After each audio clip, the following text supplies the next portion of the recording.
Giorgia Meloni speaking. Hi, dear Prime Minister. Nice to hear you. Nice to meet you. So, thank you for your time. And how are you? I'm good. I'm good now. I heard many bad news. So what is the situation? Yes, the situation is a bit difficult. Anyway, the situation is very difficult for us to manage in this time. We've had from the beginning of the year, so in 9 months, more than 120,000 people who came mostly from Tunisia. So a situation which is very difficult on every side, on the humanitarian side, the logistics side, the security side.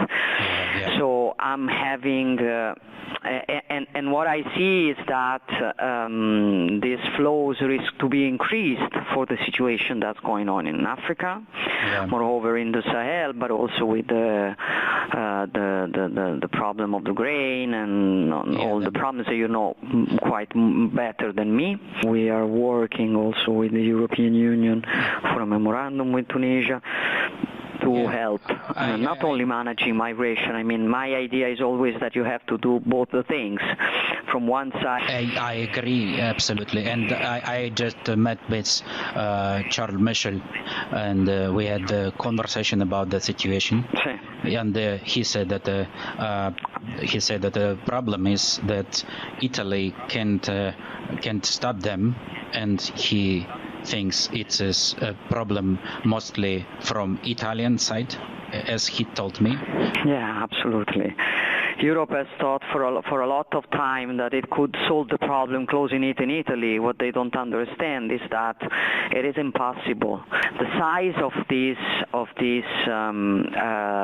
phenomenon is something that involves, in my opinion, even not only the European Union but the UN. But the problem is the others, they don't care. They didn't always also respond to the telephone when they pass by, and they do all agree that only Italy has to solve this problem alone. It's a very stupid way of saying things. I tried to talk to Macron, but he also refused to understand my position. I also think that it is not fail of Italy. Can I ask you something between me and you, and I know you will be. Do you think what is happening in Niger, for example, is something against France? I see, especially now, because of they demanded. Okay. Anyway, I see that France is a bit pushing for kind of intervention. Yeah. But I'm trying to understand how we can support a diplomatic effort. Any military action. We have to be careful. Yeah, of course, because France really they don't understand what will be other consequences. It will lead to another migration crisis if it will be military operation, because now we see the big risks. But you know, but they have got other priorities which are not migration in nations like Niger, as you know. So their point of view is not necessarily mine. I mean, yes, they've got the uranium and they've got the FCA. So they've got some priorities which are national priorities for France. That's why we are trying also to tell them we have to be come si dice, we don't have to do things that can create more problems than those we already have. But another problem is how to work in line of new Black Sea initiative. What do you think about unblocking some Russian banks in this line?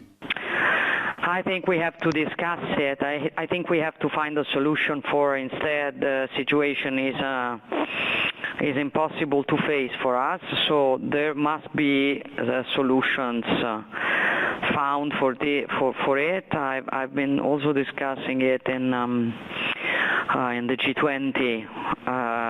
We already remember G20 meeting. Yeah.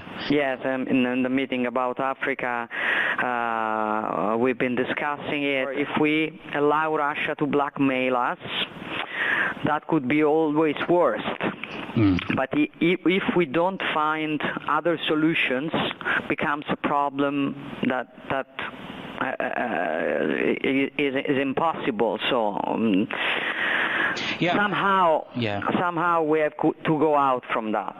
Somehow Poland could be the right way, but I see they're having problems. So I think that the problem is we well expected that war could finished because of fine Ukrainian counteroffensive, but now I see that it is not so successful as we expected now. So it means that the war is not finished, and it's what my friends in the continent, they are waiting for any peace negotiations or any negotiations between Ukraine and Russia to stop that conflict. Yeah, I understand that. And also migration, and also all the problems that we are having, and inflation, and the prices of energy. And inflation, that makes it very difficult for all of us. The winter is coming too, and we don't know what will be this time. And that is one of my strategy plans, as you know, on which I'm trying to discuss with the other European countries about this plan of investments for energy in Africa. I think that could be, well, it's not immediate, absolutely, when you begin doing investments. First days of November, we will present here in Rome, in this conference, our Mattei Plan for Africa, which is this kind of involvement in investments, moreover, in energy for African countries to produce the energy they need, and also to export if they can. Next year, we will also lead the presidency of the G7. I know. And I would like to focus our presidents of G7 moreover on the topic of Africa. Yeah, I see we are going to an era where we can't manage it no more. It's already too late. May I ask, so we have to move. May I ask? And that is what I will say. Yeah, may I ask, what do you think about the plans of some officials from the UK to send some migrants in Rwanda? Yeah. What do you think? I haven't discussed. I don't know which are the elements of this deal. Yeah. For the problem that we have is also that these people coming illegally are impossible to integrate. We don't know they lost lots of time for the time that we process their requests, and then many of them will lose. Some of them they finish in the hands of criminal organizations. Some of them they go in other countries and they try to send them back. And but does the European Commission understand this? What? Does the European Commission understand this? That it is... the European Commission says that understand it. The problem is how much time it needs to give concrete answers. For in the conclusions of the European Council, in the words of Ursula von der Leyen, they absolutely understand it. But when you ask them to take the money, to invest, to help, to discuss with these countries, well, that becomes more difficult. I have to say the truth.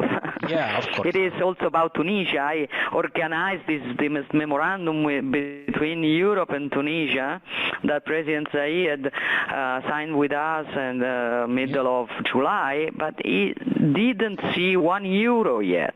How do you estimate the conflict in Europe between Ukraine and Russia? How long it will take to understand what is the position? You had conversations with President Biden and others, so... Well, I see that there is a lot of fatigue, if I have to say the truth, from all the sides. We near the moment in which everybody understands that we need a way out. Yeah. The problem is to find a way out which can be acceptable for both without destroying the international law. I've got some ideas about it, on how to manage this situation, but I'm waiting to the right moment to try to put on the table these ideas I've got. But you see that Ukraine is not successful to do these things. But you see that Ukraine is not successful. What? Ukraine is not so successful as we expected, as we all expected for this spring. The counteroffensive of Ukraine is maybe not going as they were expecting. Yeah. It is going, but it didn't change. I mean, the destiny of the conflict. Yeah. So everybody understands that it really could last many years if we don't try to find some solutions. The problem is, which is the solution acceptable for both without opening other conflicts? You know what I think about Libya. No, maybe you don't know, but we could discuss it for hours, my friend. What it happened to Libya. Maybe today somebody understands that the situation after was not so good. Yeah, it's true. Was not better. And it is another crisis. It is energy crisis. Make our brain work. Yeah. And now we also need money, but we don't ask any other institution like the European Commission give us money. But I see that all money of the European Union is going on Ukraine now.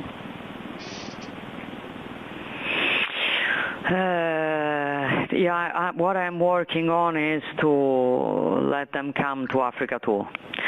That is my first commitment. As you know, if you follow a bit what I go around telling everybody from the Americans until NATO, I'm saying all over that we have to take care about Africa. So I also don't agree with the national ideology of Ukraine. I mean, Bandera, that they're nationalists, because it is that thing that Russia especially hates. No, I didn't understand that. You don't agree with nationalists inside Ukraine. I mean, they're ultra nationalists, like Banderas or. Well, they are no. I don't agree on that. They have the right to do that. I think the problem with nationalism is a problem that Putin has. I'm talking about Stepan Bandera. Stepan Bandera, he is like a person who Russia presents like Hitler. Well, I don't know that. I think they I think that they are doing what they have to do and what is right to do, and we are trying to help them. Yeah, I agree. Anyway, Madam Prime Minister, thank you for this conversation. I need to go. No, thank you. I hope that we can have also other occasions. Thank you very much. Bye. Thank you very much. Bye.